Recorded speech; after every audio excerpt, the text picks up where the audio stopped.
வணக்கம். பழைய படங்களை பார்த்து அதை திரும்ப திரும்ப பேசி ரசிக்கிறதுக்குன்னு ஒரு கூட்டம் இப்போ உண்டு. பழைய நண்பர்லாம் சேர்ந்தா நம்ம போன படம், படித்த புஸ்தகம், பார்த்த இடம், நம்ம பள்ளிக்கூடம், வாத்தியார்கள் எல்லாம் பேசுவோம். அது மாதிரி நான் பார்த்த படங்களை நம்முடைய ஜீஞான சம்பந்தன் யூடியூப் சேனலில் சொல்லிட்டு வர்றேன். இன்றைக்கி நம்ம பார்க்க போகிற படம் என்ன அப்படின்னு பார்த்தீங்கன்னா பொம்மை. இந்திரன் வந்தது, சந்திரன் வந்தது, இந்த சினிமாதா. இங்க எம்ஜிஆர் வந்தது, என்டிஆர் வந்தது, இந்த சினிமாதா. இந்த படத்தோட இயக்குனர் பற்றி நம்ம ஏற்கனவே பேசியிருக்கோம். எஸ் பாலச்சந்தர். தமிழ் திரையுலகினுடைய தவம்னு இவரை சொல்லலாங்க. என்ன ஆச்சரியம்னா, மகா ஜீனியஸ் இவர். என்னுடைய நண்பர் பத்மஸ்ரீ கமலஹாசன் அவர்கள் இவரை பார்த்தோன்னே கையெழுத்து கும்பிடுவார், எனக்கு குருநாதர் அப்படிம்பார். அதாவது வெர்சடைல் ஜீனியஸ்ன்னு சொல்லுவோம்ல, அதுபோல் திரைக்கதை, நடிப்பு, இயக்கம், தயாரிப்பு, இசை 6 வயசில் இவர் சினிமாவில் நடித்தவருங்க. அவருடைய பல்வேறு படங்களில் ஒன்று தான் இந்த படம் பொம்மை. இந்த படத்தோட சிறப்பு என்ன அப்படின்னா, சிறப்பு முக்கியமாக ஞாபகம் வச்சுக்கோங்க, ஒரே நாளில் நடக்கிற கதை. காலையில் ஆரம்பித்து சாயங்காலம் 5 மணிக்கு இந்த படம் முடிஞ்சு போவோங்க. அப்போ பாருங்கள், காஸ்டியூம் மாற்ற வேண்டாம், எல்லாருக்கும் ஒரே காஸ்டியூமில் வருவாங்க. எல் விஜயலட்சுமி மட்டும் ஒரு இடத்துல பரதநாட்டியம் ஆடுறப்போ ஒரு ட்ரெஸ்ஸும், மற்ற நேரங்களில் வேறு ட்ரெஸ்ஸுமாக வருவாங்க, அவ்வளோதான். இது வந்த ஆண்டு 1964. என்னுடைய தயாரிப்பு, டைரக்ஷன் எல்லாமே பாலச்சந்தர் சார் தான். இசை கூட அவர் தான். இந்த படத்தின் தயாரிப்பாளருங்கிற முறையில் நான் உங்களுக்கு சில முக்கியமான விஷயங்களை சொல்ல வேண்டியிருக்கு. இது தவிர இந்த படத்தில் கதாநாயகன்னா இவர் தான். நான் சொல்லி அனுப்பிச்சபடி நீங்கள் எல்லாரும் கரெக்டாக 9 மணிக்கே வந்துட்டீங்க. கூட முக்கியமான அந்த பொறுப்பில் இருந்து நடிக்கிறவர் யாருன்னு கேட்டால் நம்முடைய விஎஸ் ராகவன். எவ்வளோ பழைய நடிகர் இந்த படத்தெல்லாம் பார்த்தா தாங்க தெரியுது. சிங்கப்பூர் எங்கே, மெட்ராஸ் எங்கே, அங்கிருந்து வந்த எனக்கு ஒரு தங்கச்சிலவோட கிடைச்சி என்னுடைய அதிர்ஷ்டம். இதில் அவரோட உறவினர்களாக நடிச்சிருக்கிறதுல மாலின்னு ஒரு நடிகர், சித்ராலயா படத்தங்கள் எல்லாம் வருவார். சதன், அந்த காலத்து மயில்சாமி, அந்த காலத்து மிமிக்ரி ஆர்டிஸ்ட்டு. பாடுவார், நடிப்பார், மிமிக்ரி பண்ணுவார். கடவுள் அமைத்து வைத்த மேடை பாட்டுக்கெல்லாம் அந்த அதில் வரக்கூடிய அந்த மிருகங்கள்லாம் பண்ணுறவர் அவர் தான். நடிகைகள்னு பார்த்தா நமக்கு தெரிஞ்ச முகம் எல் விஜயலட்சுமி. அதாவது இதில் முக்கிய பாத்திரமாக இருக்கக்கூடிய அந்த அவனுடைய தங்கை. அவன் ஒரு ரொம்ப பாடுபட்டு ஒரு பொருளை கண்டுபிடிப்பான். ராப்பகலா பாடுபட்டு ஆராய்ச்சி செய்து நான் உன்னை உருவாக்கி இருக்கிறேன். உனக்கு செய்ய வேண்டியது எல்லாமே நான் செய்துட்டேன். அதன் மூலமாக அவன் என்ன சாதிக்கிறான், அதுதான் முக்கியம். இன்னைக்கு காலையில் அவர் ஃப்ளைட்டுக்கு புறப்படுறாரு அப்படின்னு ஆரம்பிக்கும். சரி, இது தவிர நடிகர்கள் அப்படின்னு பார்த்தா இதில் வரக்கூடிய அந்த புதுமுகங்கள் தான் எல்லாருமே பெரும்பாலும். அதோட மட்டும் இல்லை, இந்த படத்தோட கதை ஒரு மர்ம கதை. அதாவது ஒரு பொம்மையில் வெடிகுண்டை வச்சு, நல்லா ஞாபகம் வச்சுக்கோங்க, படம் வந்தது 64. அதில் ஒரு அட்ரஸை வச்சு அதை அந்த முதலாளி கையில் கொடுத்துட்டு அதை அட்ரஸை எடுத்தாருன்னா அது வெடித்து சிதறணும். இந்த விலாச சீட்டை ஒரு கம்பியில கட்டி உள்ள இருக்கிற வெடிகுண்டு விசையோட சேர்த்து விட்டு. இதில் என்ன பெரிய ஆச்சரியம் தெரியுங்களா, எந்தெந்த இடத்துல பாட்டு வேணுங்கிறதே ரொம்ப அழகாக இருக்கும். எல் விஜயலட்சுமி ஆரம்பிக்கிற போதே அதுக்கான ஒரு அற்புதமான பாட்டு. அந்த பாட்டுக்கு அவங்க பரதநாட்டிய டான்ஸர், ரொம்ப அழகாக ஆடுவாங்க.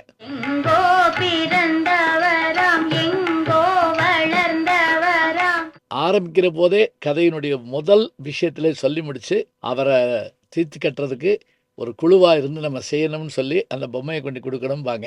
சோமசுந்தரம் அட்ரஸை பார்க்க அட்டையை வெளியே எடுத்தாருன்னா கம்பி உள்ளே இருக்கிற விஷயம் தட்டி விட்டு. இதில் நமக்கு தெரிஞ்ச இன்னொரு நடிகர் யாருன்னு கேட்டால் வி கோபாலகிருஷ்ணன். அவங்க அம்மாக எஸ்என் லட்சுமி.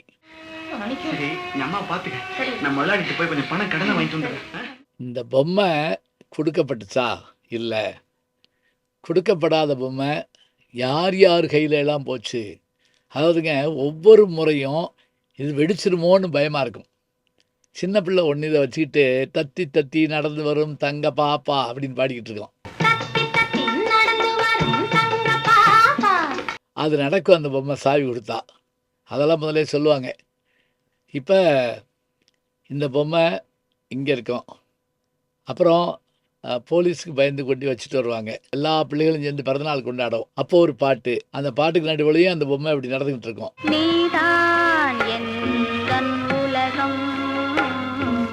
ஐயோ பிள்ளைகள்லாம் இறந்து போயிடுவான்னு நமக்கு பயமாக இருக்கும். அதை ஒரு தூக்கிட்டு ஓடிடுவான். ஓடினதை நாய் தூக்கிட்டு போய் கண் பார்வையற்ற ஒரு பிச்சைக்காரன்ட்ட கொடுத்துரும். வாங்கி பார்த்துட்டு நானே பொம்மை நீயும் பொம்மையா, நீயும் பொம்மை நானும் பொம்மைன்னு நினச்சி பார்த்தா எல்லாம் பொம்மைன்னு சேசுதாஸுக்கு முதல் பாட்டு தமிழில் இதுதாங்க.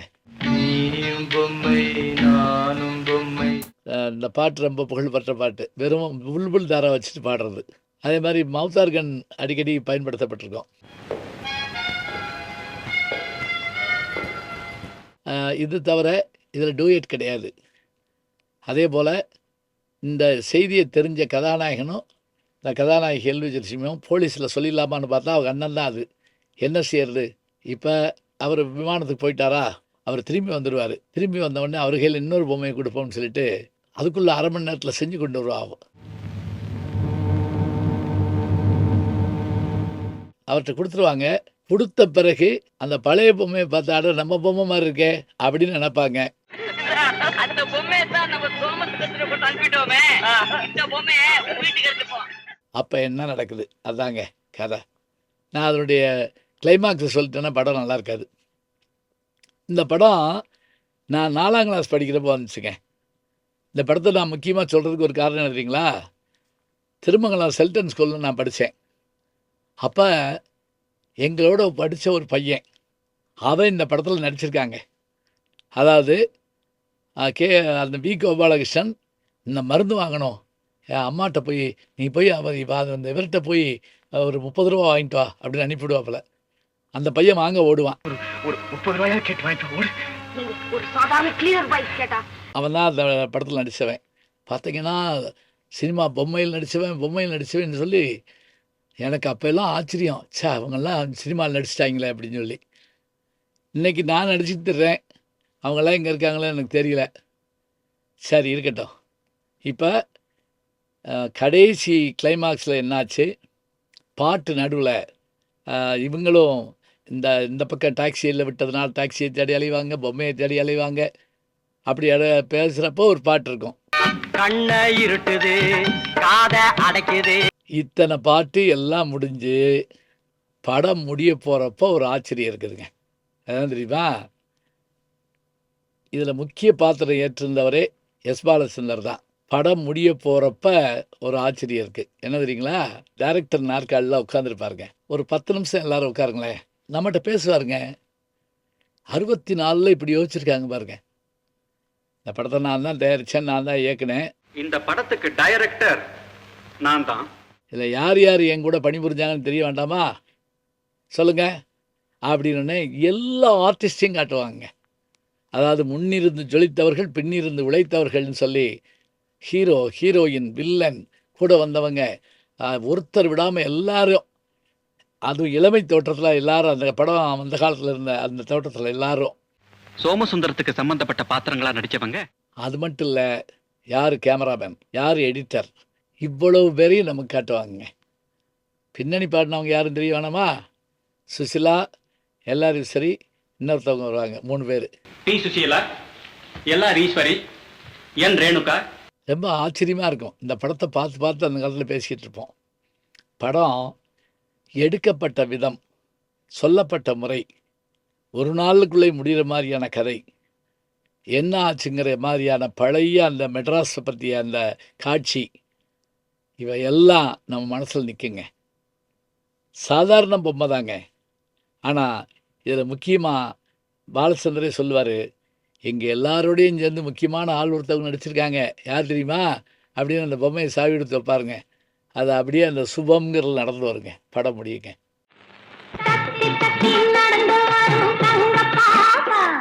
உண்மையாக இன்றைக்கி நான் சொல்ல காரணம் என்ன தெரியுங்களா, 64க்கும் 2026க்கு இடையில் ஏறத்தாழ 62 வருஷம் ஆச்சுங்க. அந்த 62 வருஷத்துக்கு முன்னாடி ஒரு மனுஷன் எப்படி சிந்திச்சிருக்கார், அதுவும் ஷார்ட்ஸ் போட்டிருப்பாருங்க. இந்த டைரக்டருக்குரியதோட ஒரு பெரிய வீணை வித்வான், இசை தெரியும் இருக்குது. இதுக்கு பிறகு நடிரவில்னு ஒரு படம் எடுத்தார். அதுக்கு பிறகு ஒரு திரையுலக விட்டு போயிட்டு இசை உலகம் போயிட்டார். இந்த பொம்மை படத்தில் இத்தனை ஆச்சரியங்கள் இருக்குது. பாட்டுக்காக, படத்தை சொன்ன முறைக்காக, அந்த படத்தினுடைய கிளைமாக்ஸுக்காக, படம் முடிஞ்ச பிறகு நமக்கு அறிமுகப்படுத்துறதுக்காக, எல்லாவற்றுக்காகவும் வாய்ப்பு இருந்தால் யூடியூப்பில் இருக்குது, எடுத்து பாருங்கள். ஏன்னா திரும்பி போய் தேட்டரில் பார்க்குறதுலாம் முடியாது. ரீரிலீஸ் இதெல்லாம் யார் பண்ண போகிறா சொல்லுங்கள் பார்ப்போம். அப்படி பார்த்தா பொம்மை உண்மையிலேயே நம்மளை ஒரு பொம்மையாக மாற்றி அமரச் செய்கிறதுங்க. அசையாமல் உட்காந்து பார்க்குற மாதிரியான அந்த சிறப்பு இதில் இருக்குது. இதை அப்படி பண்ணியிருக்கலாம் இப்படி பண்ணியிருக்கலான்னு நான் சொல்லக்கூடாதுங்க. ஏன்னா எங்கள் தாத்தா அப்படி இருந்துருக்கலாம் இப்படி இருந்துருக்கலாம்னு சொல்லி தாத்தாவை போய் சொல்ல முடியுமா? அது மாதிரி இந்த மாதிரியான விஷயங்களெல்லாம் இதில் இருக்கக்கூடிய அந்த முன் உதாரணங்களை நாம் எடுத்துக்கொள்ள வேண்டும். இந்த சாதனைகள் புரிந்த காலத்தில் அவர்கள் எத்தனை சிரமப்பட்டிருப்பார்கள் அதையும் யோசிக்க வேண்டும். பொம்மை படம் ஒரு முறை பாருங்கள், நம்மை மகிழ வைக்கும். அதோடு மட்டுமில்லை, எப்படிப்பட்ட மிகச்சிறந்த இயக்குனராக பாலச்சந்தர் இருந்திருக்கிறார் என்பதையும் நம்மை நினைக்க வைக்கும். நல்ல செய்திகளை நாளும் சிந்திப்போம், நாளை சந்திப்போம். நாளும் நல்ல தமிழ் கேட்க முனைவர் ஞானசம்பந்தம் அவர்களின் கேளுங்கள். கண்டிப்பாக கேளுங்க, நான் கேட்டுட்டு இருக்கேன். நம்முடைய ஜி ஞானசம்பந்தன் யூடியூப் சேனலை தொடர்ந்து எக்ஸலம், இன்ஸ்டாகிராம், ஃபேஸ்புக், வாட்ஸ்அப் என்று அனைத்து தளங்களிலும் நாம் இயங்கிக் கொண்டிருக்கின்றோம். நீங்களும் எங்களோடு வாருங்கள்.